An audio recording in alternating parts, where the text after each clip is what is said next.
Hi on my channel. Today a recipe for a delicious quick salad in a decent preparation of canned ham.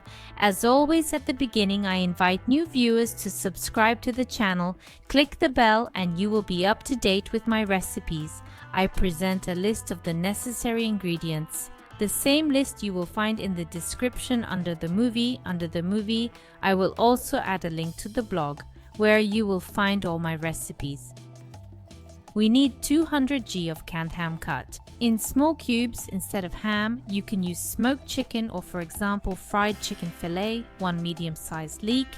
The white light green part cut into slices. If it is large, there may be half slices, 1 small can of canned corn, 5 hard-boiled eggs cut, 1 jar of canned celery and half a bunch of chopped chives.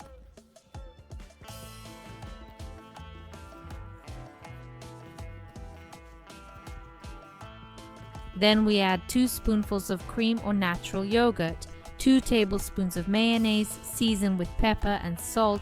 Just mix, the salad will be ready to serve. As you can see in preparation, very simple, very tasty. Prepare necessarily, of course. Watch my other materials. This other recipes you will find on the blog.